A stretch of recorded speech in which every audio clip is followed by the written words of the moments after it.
இன்றைக்கி நம்ம மக்கள்கிட்ட போய் என்ன கேட்க போகிறோம் அப்படின்னா, நம்ம எல்லார் லைஃபோட ஒரு கனெக்டான ஒரு விஷயம் தான் ஸ்கூல் லைஃப்ன்றது. அவங்க ஸ்கூல் லைஃப்பில் எப்படிலாம் இருந்திருக்காங்க, அவங்களோட ஸ்கூல் லைஃப்பில் கவர்மெண்ட் ஸ்கூல் பெஸ்ட்டாக இல்லை ப்ரைவேட் ஸ்கூல் பெஸ்ட்டாக அப்படின்றது தான் நம்ம கேட்டு தெரிஞ்சுக்க போகிறோம். Welcome to Dialogue Street. School லைஃப்பில் உங்களுக்கு மறக்க முடியாத ஒரு இன்சிடென்ட்னா எதோ சொல்லுவீங்க? மறக்க முடியாத இன்சிடென்ட்னா, நான் ஃபுட்டுக்கெலாம் இப்போ கொஞ்சம் கஷ்டமாக இருக்கும். ஸோ அதனால் ஃப்ரெண்டெலாம் அவனுக்கு ஒரு பாக்கெட் மணி ஒரு 10 ருபீஸோ 20 ருபீஸ் கொடுப்பாங்க. அதை வச்சு எனக்கு ஃபுட்டுலாம் லஞ்சில் நிறைய டைம் வாங்கியிருக்கேன். அதெல்லாம் மறக்க முடியாத இருக்கும். வேறு என்ன, பசங்க கூட ஜாலியாக போகிறது, ஜாலியாக பேசிக்கிட்டு நல்லா ஃபன்னாக படிச்சுக்கிட்டு ஜாலியான லைஃப்பையும் பார்த்துக்கிட்டு இப்போ அதே சேம் டைம் படிப்பும் நம்ம பார்த்துக்கிட்டு இருந்தது. அதெல்லாம் மறக்க முடியாத நினைவு. School life.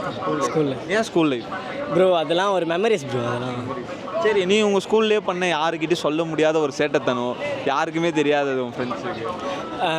ஃபேனை உடச்சி விட்டோம் ப்ரோ. ஃபேனை உடச்சி விட்டேன். எத்தனாவது படிக்க போகிறீங்க? 9th படிக்கும் போது. 9th படிக்கும் போது யாருக்குமே தெரியாது இது? பசங்களுக்கு தெரியும், பசங்களுக்கு மட்டும் தெரியும். ஸ்டாஃப்ஸுக்கு யாருக்கும் தெரியும்? ஸ்டாஃப்ஸுக்கு யாருக்கும் தெரியாது. திருப்பி நாங்களே அதை இது பண்ணுறோம். திருப்பி நீங்கள் ரெடி பண்ணிட்டீங்க.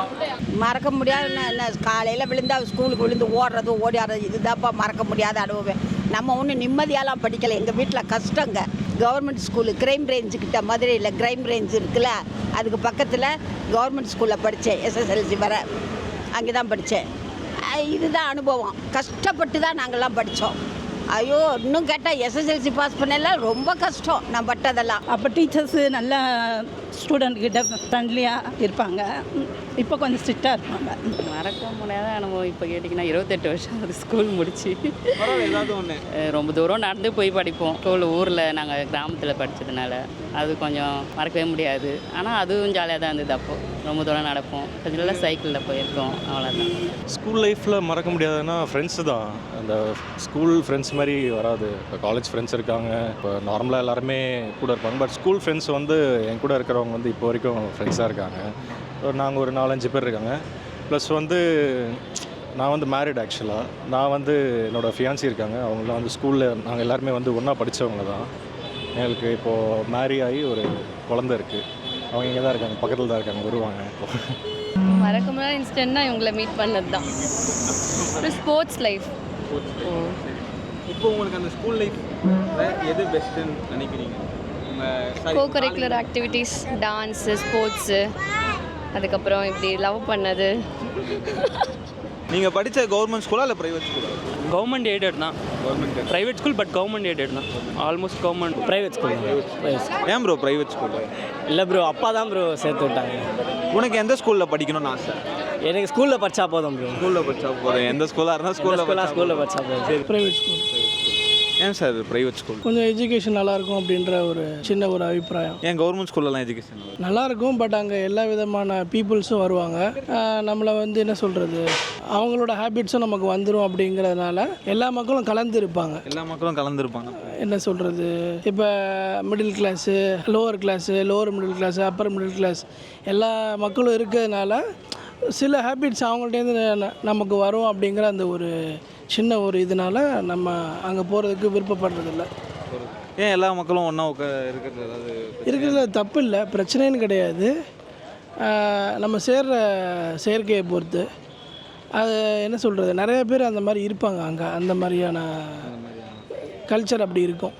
கவர்மெண்ட் ஸ்கூல் கல்ச்சர் அப்படி இருக்கும். ஆமாம், அதனால் அங்கே போகிறதுக்கு விருப்பம் இல்லை. அதனால் ப்ரைவேட் ஸ்கூலில் படித்தது. நாகல்கனி கவர்மெண்ட் ஹையர் செகண்டரி ஸ்கூலில் படித்தேன். இப்போ என் பசங்க இங்கிலீஷ் மீடியத்தில் படிக்கிறாங்க, நான் தமிழ் மீடியத்தில் படித்தேன். அவ்வளோதான் வித்தியாசம். உங்கள் பசங்களை படிக்க வச்சு ப்ரைவேட் ஸ்கூலா கவர்மெண்ட் ஸ்கூலா? ப்ரைவேட் ஸ்கூல் தான். ஏன்னா ப்ரைவேட்டுனா என்ன சொல்கிறது, எல்லாருக்கும் இருக்கிற ஒரு இது தான். பசங்கள்லாம் இங்கிலீஷ் பேசணும், நல்லா படித்து ஒரு நல்ல வேலைக்கு போகணும் அப்படின்ற ஒரு இது தான். வேறு ஒன்றும் இல்லை, பசங்க நல்லாயிருக்கும். கவர்மெண்ட்டில் நான் கவர்மெண்ட்டில் படித்தேன். அப்போ எஜுகேஷன் எனக்கு எப்படி இருந்ததுன்னு தெரியும். ரொம்ப நாங்கள் படிக்கிற காலத்துலாம் எஜுகேஷனாக பாத்ரூம் கூட கிடையாது நாங்கள் படிக்கும்போது. இப்போல்லாம் எஜுகேஷன்லாம் கொஞ்சம் கவர்மெண்ட்டில் நல்லா பண்ணிட்டாங்க அப்படின்றாங்க. பட் இது வரைக்கும் கவர்மெண்ட் ஸ்கூல்லாம் எதுவும் போய் பார்க்கல. பார்த்தா தான் தெரியும் எந்தளவுக்கு தரம் உயர்ந்திருக்கு அப்படின்ட்டு. Private school.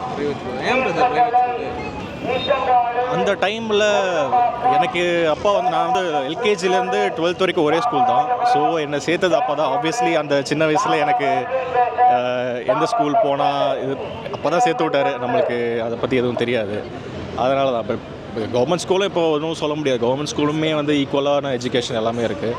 அந்த டைமில் நமக்கு எல்கேஜிலேருந்து 12th வரைக்கும் ஒரே ஸ்கூல்லனால எனக்கு சொல்ல தெரியல. ஏன்னு இப்போ எவ்வளோ ப்ரோ நீ ஃபீஸ் கட்டுற? நான் 45,000. 45,000. என்ன ஸ்டாண்டர்ட் படிக்கிறீங்க? நான் 11th.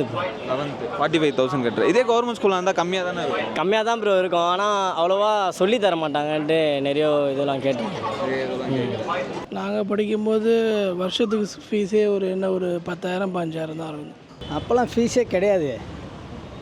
அப்போல்லாம் கவர்மெண்ட்லலாம் ஃபீஸே கிடையாது. அப்போல்லாம் இப்போ தான் ஃபீஸ்லாம், இப்போ கூட ஃபீஸே கிடையாது. கவர்மெண்ட்டில் ஃப்ரீ தான் எல்லாமே. ஃபீஸ் எல்லாம் இல்லைப்பா.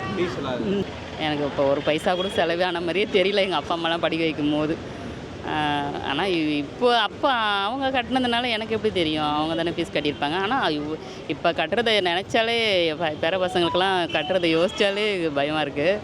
அந்த அளவுக்குலாம் அப்போதைக்கு ஆகலை எனக்கு. அந்த காலத்துலேயே நான் இங்கிலீஷ் மீடியம் படித்தேன். நான் சொல்கிறது 74 75 அப்போவே நான் இங்கிலீஷ் மீடியம் படிக்க வச்சாங்க. 8th வரைக்கும் படித்தேன். அப்போல்லாம் கம்மி தான். நாங்கள் கவர்மெண்ட் ஸ்கூலில் படித்தோம், டியூஷன் போனோம். இப்போல்லாம் 2 லட்சம் 3 லட்சம் இப்படி தான் போகுது. நீங்கள் உங்கள் பசங்களை படிக்க வைக்கிறீங்களா? நீங்கள் அவங்களுக்கு எவ்வளோ ஃபீஸ்னு கட்டியிருப்பீங்க? வருஷத்தில் 1.5 லட்ச ரூபா ஃபீஸ் ஆகுது. 1.5 லட்ச ரூபா? ஆமாம். ஒரு ஆளுக்குன்னு பார்க்க ஒரு ஆளுக்கு 1.5 லட்ச ரூபா. ஓகேண்ணே. சரி, இப்போ காலேஜும் போயிட்டாங்க. காலேஜுக்கு எவ்வளோ கட்டுறீங்க? காலேஜ் ஃபீஸ் தான் 1.5 லட்ச ரூபா ஒரு வருஷத்துக்கு. ஸ்கூலுக்குன்னா எவ்வளோ கட்டியிருப்பீங்க? ஸ்கூலுக்கு எல்கேஜிலேருந்து ஃபீஸ் கட்டிருக்கிறேன். எல்கேஜிலேருந்து யூகேஜிலேருந்து ஃபீஸு. சரிண்ணே. கவர்மெண்ட் ஸ்கூலா இல்லை ப்ரைவேட்? தனியாக பீரியட் ஸ்கூலு. நான் ஒரு 1500 கட்டியிருக்கேன். ஆமாம். சரி. வருஷத்துக்கு என்ன 55,000 ரூபா ஆகுது. 55,000. என்ன படிக்கிறாங்க? 3rd standard. 3rd ஸ்டாண்டர்டுக்கு 55,000 ரூபா. ஆமாம். ஓகே. எங்கள் பசங்களுக்கு நான் ஒரு 30,000 ஒரு 35,000 கட்டுறேன் மந்த்லி. இது மந்த்லின்ற இயர்லி படிச்சுட்டு இருக்காங்க. படிச்சுட்டு இருக்காங்க. 4th, ஒருத்தர் 1st ஸ்டாண்டர்டு. ஒரு 1 இயருக்கு எவ்வளோ நான் கொடுத்துட்டு 1 இயர் எஜுகேஷனுக்கு மட்டுமே 2 பேருக்கு சேர்த்து ஒரு 80,000 ஆகிடும். 80,000. இப்போ என் பசங்களை நான் பிஇ, என் பொண்ணு ஒன்று, எனக்கு ஒரு பையன் ஒன்று. என் பொண்ணு பிஇ, என் பையன் MBA. ஒவ்வொரு வருஷமும் 2 lakhs இல்லை 3 lakhs அப்படி தான் ஆச்சு. பஸ்லேருந்து ஃபீஸ்லேருந்து எல்லாமே சேர்த்து முடிச்சிட்டாங்க. ஆனால் கவர்மெண்ட் ஸ்கூல், கவர்மெண்ட் காலேஜ் நிறையா இருக்குல்ல, ஏன் அங்கே சேர்க்கல? நாங்களாம் கவர்மெண்ட் ஸ்கூலில் தான் படித்தோம். பசங்கள்லாம் அங்கே தான் படித்தாங்க. கவர்மெண்ட்லேயே இங்கிலீஷ் மீடியம் இருக்குல்ல, அதில் படித்தாங்க.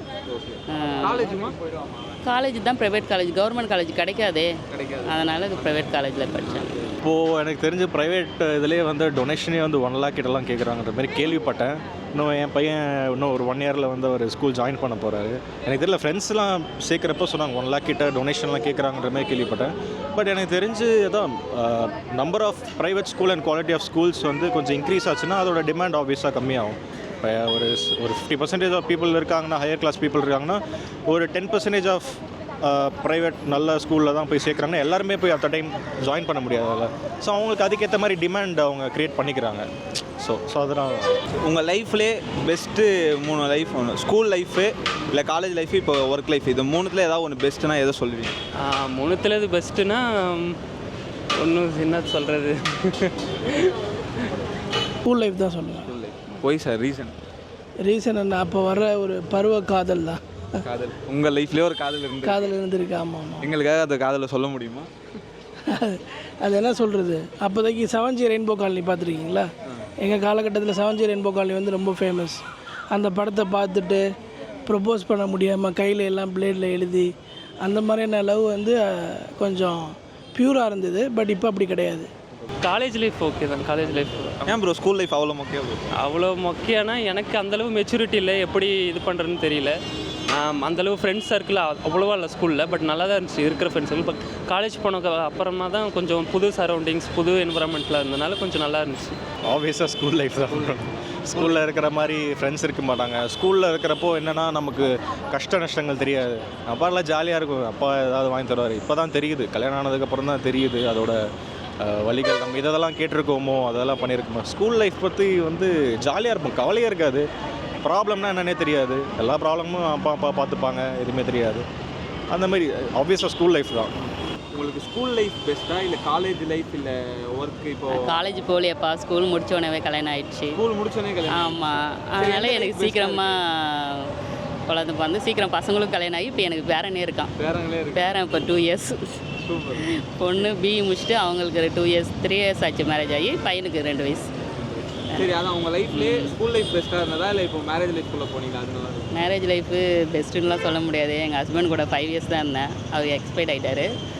நான் ஒரு கவர்மெண்ட் ஸ்டாஃப் டிப்போவில் ஒர்க் பண்ணுறேன். ஒரு கண்டக்டர். ஓகேம்மா, நம்ம மக்கள்கிட்ட கருத்து கேட்டோம். எல்லாருமே நல்லா பேசியிருக்காங்க. கவர்மெண்ட் ஸ்கூலா இல்லை ப்ரைவேட் ஸ்கூலா அப்படின்னு வரப்போ வந்து எல்லாருமே ப்ரைவேட் ஸ்கூல் தான் சொன்னாங்க.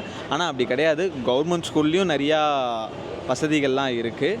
ஸோ இதை பற்றி நீங்கள் என்ன நினைக்கிறீங்க அப்படின்றத கீழே கமெண்ட் போவாங்க. இதோட நெக்ஸ்ட் டயலாக் சைட்டில் சந்திப்போம். பாய்.